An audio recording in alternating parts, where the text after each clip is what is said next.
please like and subscribe. On the way back home, Yan tells Ren to stop teaching this late. Ren said, "I'm willing to dedicate my life to the cause of education. It's fine if he teaches a little longer."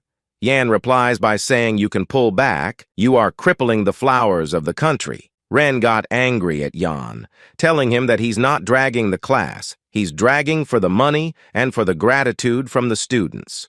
Liu Yuan, whose head was held down suddenly, saw the front, pointed his finger and said, "Brother, look." Ren looked up and saw that the commanders were walking out of the town. At the same time, he also saw that the person talking to them was actually another wilderness hunter in the town. His name is Old Liu. At the same time, Lao Wang on the side also came over. Wang tells Ren that he recommended this wonderful job to him, but he doesn't accept it. Ren replies and asks Wang, "How do you know it's going to be a wonderful job?" Wang smiled mysteriously and said, "There's indeed a distinction between the poor and the rich in the stronghold. Those who can freely enter and exit the stronghold must be noble people." Wang's words really made Ren understand that the walls blocked not only the people outside, but also the people inside. The people outside tried their best to get in, but the people inside didn't want to get out. Just when Ren was thinking about it, Wang put his hand on Ren's shoulder. He heard the band say that they wanted to find a good guide from the market town, and they would bring him to the fortress for future use. Seeing Wang's constant persuasion, Ren knew that Wang wanted him to go to that private army. Liu Yuan also told Ren, "Why didn't he go with the people in those bands again? Because he's much better than that old Liu." Ren turned around and said, "Stop spouting nonsense," and went home. When they passed by the pawn shop at the city gate, Yan suddenly tugged at Ren's sleeve. He pointed at the pawn shop, and Ren saw Sister Xiao Yu inside. She seemed to be talking to the shopkeeper about something. Ren and Yan got closer. They heard Sister Xiao Yu say to the shopkeeper that her earrings are very valuable, asking if he can give her a little more. The shopkeeper looked at Sister Xiao Yu with a frivolous smile.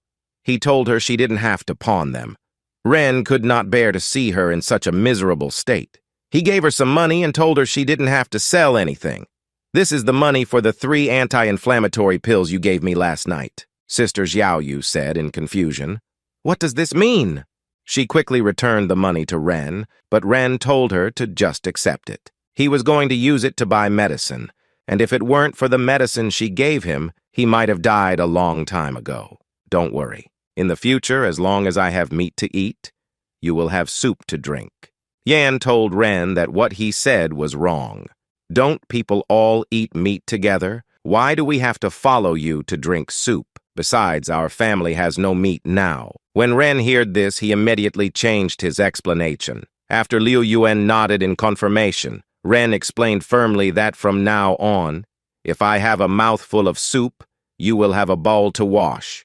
Yan was surprised by what Ren said, but Sister Xiao Yu was amused by Ren's explanation and laughed happily. From then on, "I will wash the dishes and clothes for you." At this moment, a crying voice came from the clinic. At the entrance of the clinic, a middle-aged woman was kneeling on the ground and kowtowing to the doctor, begging to save her husband, because if he dies, the family won't be able to survive. However, the doctor sneered and told the woman, "How can he treat a patient if they don't have money?"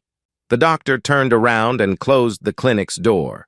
The husband is lying next to the woman, bleeding non-stop.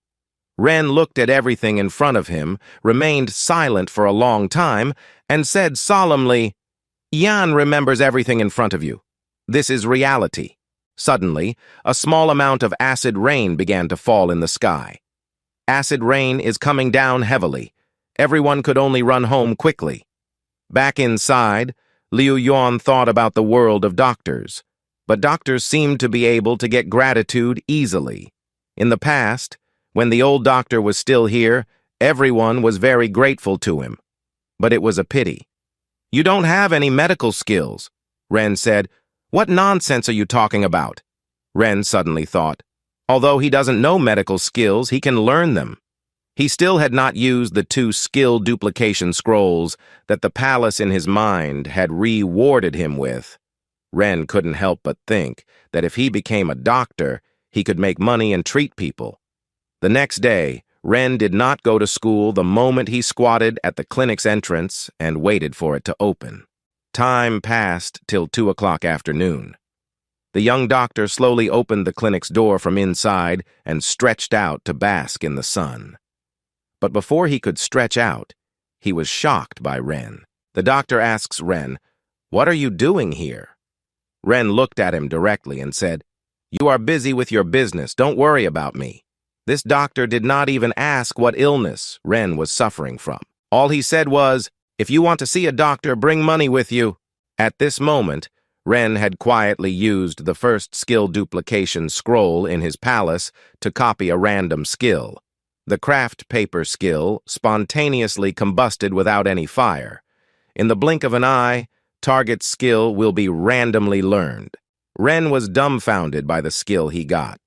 It was a deception skill. Ren sized up the doctor with an unfriendly gaze. He thought to himself that this guy was really disgusting. But since he was here to steal the doctor's job, the doctor felt a little uncomfortable being stared at. Just as he was about to say something, he finally remembered who Ren was. The doctor knows Ren as the ruthless guy in town. Ren gritted his teeth at the door and looked at the screen. He still didn't get the medical skill this time. So he asked what his medical skills were. Ren becomes really furious because he finds out he has no medical skills. Ren immediately hit the doctor on the head with a pot because it turns out that he made money by deceiving people for so many years. Then he left angrily while carrying the pot, thinking of another way to become a doctor. Ren looked at his arm and found that the injury on his hand had already healed. Ren seemed to have thought of how he should become a doctor. He could just open a clinic that specialized in knife wounds. When the patients came in, he could just stitch up their wounds and apply the black ointment. That would be the end of it. Thanks for watching. Subscribe for more content. Leave a like or comment to help the channel out.